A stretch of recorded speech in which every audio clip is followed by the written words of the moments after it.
Thank you for coming back.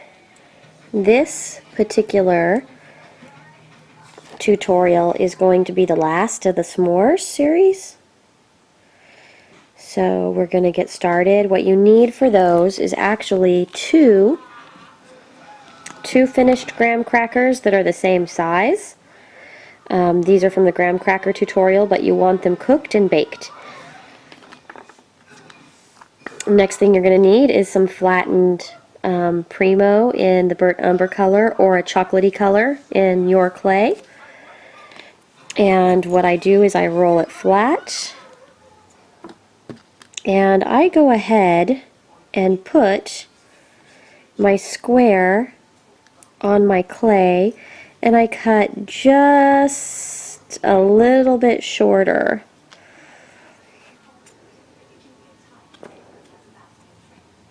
And I will make it into a square.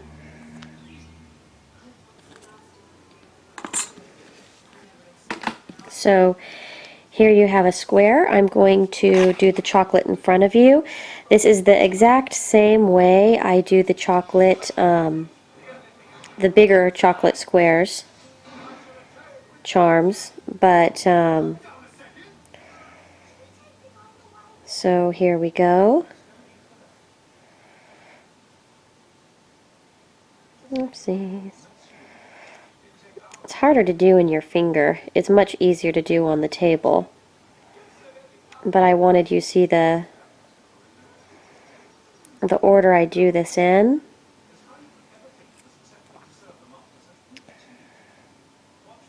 And then there we go. So it's a chocolate square. And for this particular kind, it actually isn't too important to have the inside a perfect square of chocolate. And the reason I shape the chocolate, and I'm actually putting the cuts in the bottom part of the indent. The blue tool was a double-pointed needle. You can use a needle tool as well. I have double-pointed needles because I'm a knitter as well. So after cooking it, after cutting it, I'm going to take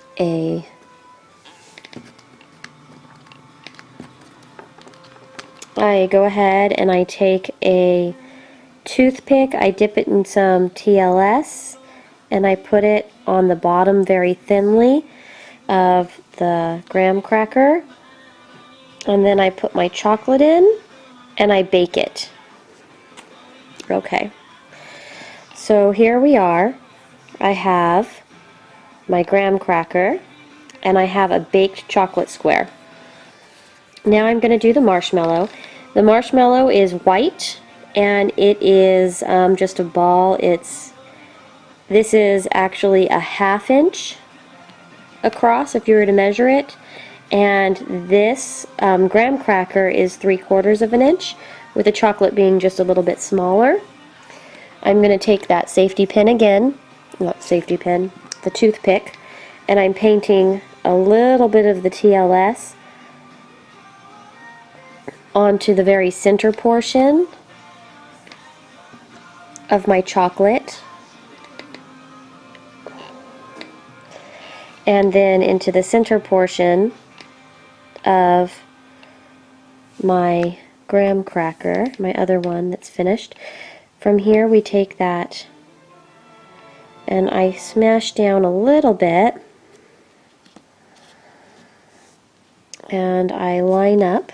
The bottom graham cracker is facing this direction, so I take the top one and face it in the same direction. And the reason I do this with the TLS is it will actually help adhese the clay, since part of it's baked and part of it's not. And then I'm going to clean up the little bit of TLS that snuck out of these little indents. So I'm picking up some of that TLS. But yeah, and then we squish it And that's it. So we have our s'more. We would bake this, and after baking it, I take a safety pin and I shove it through the marshmallow and poke the safety pin all the way through. So we do that after it's baked, and then we slide a head pin in. So this is the full collection, and they make great charm bracelets as well. So I hope that you enjoyed this. I'll go ahead and put a playlist together on the s'mores. If you do like toasted marshmallows, the reason I didn't do mine toasty and more realistic is because I have my marshmallow white just as a full marshmallow, and I wanted my s'more to pick up the same white color. But if you wanted it toasted, you could add some of the yellow ochre and rust colors. You could brush a little bit on in a few places to give it more of a toasty look. If you wanted, you could even take some of the white powdered food coloring and the TLS and mix it up like we did for the little marshmallow dripping down for the nail art, and you could have little drips coming down the side of the marshmallow s'more. They could be made bigger, they could be made smaller, but I just wanted to go ahead and show you because it's a fun collection, and it's actually a pretty simple collection.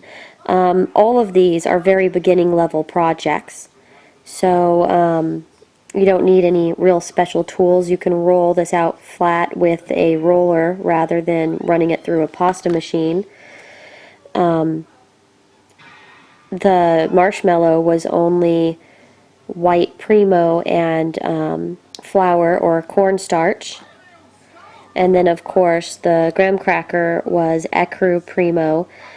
You could roll it flat with a clay roller rather than the pasta roller, and then it is a needle tool or safety pin and cinnamon. So as you can see, those are very easy little simple projects, and it's fun. So it's a good beginner's project where you don't have to have a lot of skill yet, and you could practice some of that cake texture that you use in more advanced projects. If you would like to see more tutorials, please go ahead and subscribe. Thumbs up if you like, and feel free to comment and say what you would like to see me make. I prefer doing just the foods. I want to get into sculpting later, but I'm not as good with the cartoon characters. So thank you so much for watching again, and I hope you have a wonderful weekend. Thanks.